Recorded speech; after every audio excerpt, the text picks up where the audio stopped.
Happiness is something that not everyone seems to be having, especially in Sri Lanka these days. It's something that comes with emotion, I guess, and in Sri Lanka with everything that people are facing these days, it's not very easy to be happy.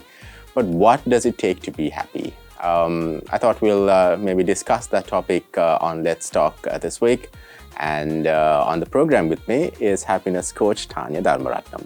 Welcome to the program, Tanya. Thank you, Easwaran. Happy to be here. Oh, happy to have you. So, Tanya, what does it take to be happy? That's a very interesting question. Yeah. If you think about it, Easwaran, what makes you happy and what makes me happy are completely two different things. Yeah. And I think it's unique. And in fact, if we were to ask someone what would make them happy, is it another extra bedroom in their house, Right. another child, a more attentive spouse, maybe more flexibility at work? And if you were to ask those questions, even if they get the answers, they're still not happy. Right. And that's because scientific research shows that what we think would add to making a huge difference in our life is actually a very small difference. So then you might think, is it hopeless that, how can you find happiness? Right. Happiness is attainable. It's just that we tend to look at it in the wrong places and the wrong sources, but happiness is possible. But it's something different and unique, like you said, to Yes. each people. So something Exactly. even small can make someone happy as opposed to even something Yes. big for someone else. Exactly. And that's why being exposed as a happiness coach Right. who shares and guides a person into these tools and techniques that are tried and tested. And only once they practice these happiness techniques, they're able to find that true lasting happiness. So Right. it is possible. Now, you might be aware, and like I said in my introduction as well, with the situation that Sri Lanka is facing, even the happiness index gives a very poor rating when it comes to people being happy or not happy in Sri Lanka. What advice would you, as a happiness coach, give people who are not really happy, but who could probably be content with what they have? That's a nice point. Actually, to think of it, no matter what country you belong to or what religion you belong to, people face trials. People face issues. And sometimes the biggest problem is these issues seem to be out of their control. But I personally think it's possible. You just need to have your attitude change. And to do that, that's why I said these happiness tools and techniques really help one to see things differently. One word which I'd like to leave you with is coping mechanism. That's all a person needs. So what is this coping mechanism? How can you get a coping mechanism? So if they were to attend one of my workshops, Right. they would be introduced to several tools and techniques that they can choose for their own self, a coping mechanism. And this coping mechanism helps one to have peace of mind, have this inner peace that only one can get no matter what's happening around them. Okay. And we were talking about your coaching sessions. I mean, what made you want to become a happiness coach? Yeah. People always look at different Yeah. fields or different styles of different areas of coaching. Why Yeah. happiness? Well, when I was going through some trials, I realized to myself I wanted to be happier no matter what was going on in my life. And then I realized, okay, I'm going to find that way. I'm going to find that coping mechanism and I'm going to search for that. And then once I found it and once I really helped myself, I realized that I wanted to also help others to feel this happiness so that no matter where they are, no matter what situation that comes their way, they will learn to be happier. So I went out and I got this happiness certification by an awesome positive psychologist in London. Okay. And I went through this course with him and he taught me all these tools and techniques. And I realized that this is what I wanted to give to corporates so that they can be productive in the workplace. Okay. And a very interesting point he spoke about was work-life balance. He was anti that word. Okay. And I was like, why? Because that's what everyone's using. I'm sure you've heard it yourself. Yes, of course. But he said that implies that you're dead at work. Right. And why would you say that? Because stress cannot identify whether you're at work or whether you're at home. Yeah. It will come out in some way or the other. So he said it's all about learning to be resilient no matter where you are. Right. So that you can help yourself to manage yourself better so that you can become the best possible version of yourself. Right. So I wanted it and I wanted others to have it as well. Right. Interesting that you should raise that because or mention that, because where I'm based at right now in South Australia, work-life balance is very important. Yes. And I guess that what's, a lot of families there are happy. Yeah. It's because they are able to manage it, Yes. whereas here it's always, a rat race for some people. Exactly. Yeah. And you can't blame people because they just don't know how to manage. Right. But that's what I believe programs like this, when corporates do conduct, it gives the employees all the tools they need to manage themselves better. Right. And their work relationships, manage their emotions at work better. So it really helps.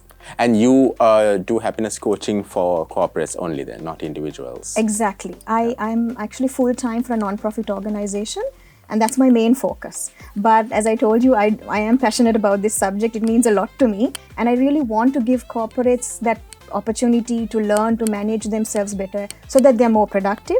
So I do conduct sessions on site for corporates. I don't have, the time doesn't allow me to do the one-on-one, but I also do off-site at the NHCO Upskill Center if the corporates don't have a facility. Right. Yeah.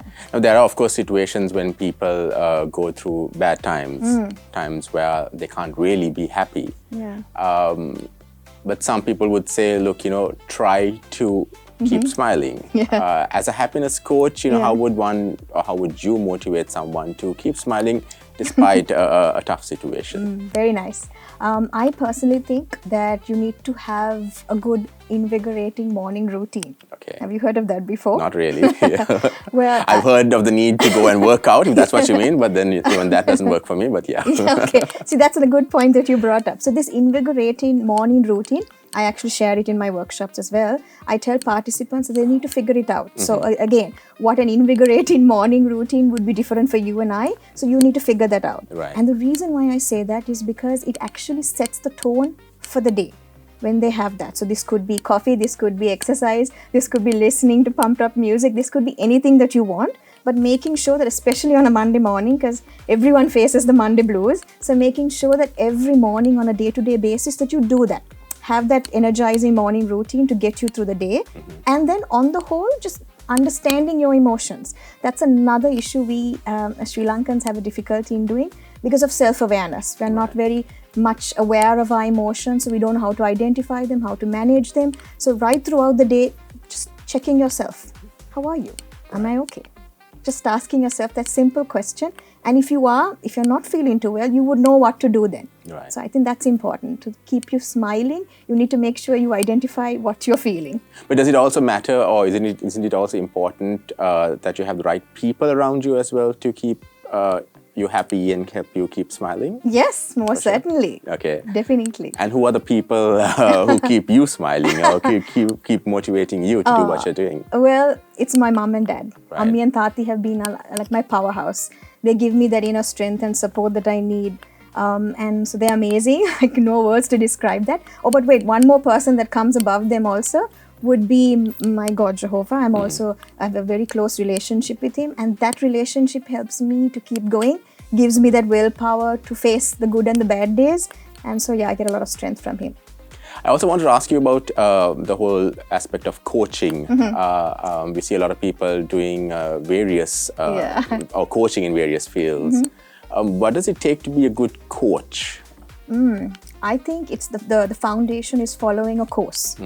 Now, what happens mostly in Sri Lanka is that people do courses and it's like a paper qualification. Right. So, but no, you need to find a place that would really teach you that. Okay. I got mine from Coach Masters Academy and Jayantha Fernando and his awesome team. I mean, it's just amazing. The whole course is comprehensive. Right. So it gave me the foundation I need to see how it is to coach a client, what skills I need to acquire. And number two, it's all about making sure that your workshops and sessions are engaging. Now, previous places that I've worked, I have been into corporate workshops, and I realized that if ever I do get into this industry, one thing, it has to be engaging. Why? Because the attention span of an adult learner has changed drastically. Yeah. And you wouldn't believe it. Do you know that our mind wanders 49% of the time? Right. So hence why you need to make sure that you give a lot of energy. And that's what I would encourage anyone getting into the coaching field, that they would first get a proper qualification that gives them the skills they need.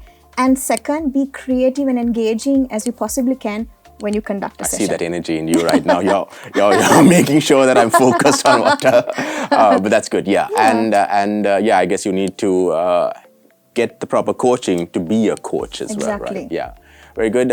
Good talking to you, Tanya. Thank you for being with us on the program today. Thank you, Easwaran. Wish you all the best. Thank you so much. And same to you as well. Thank you.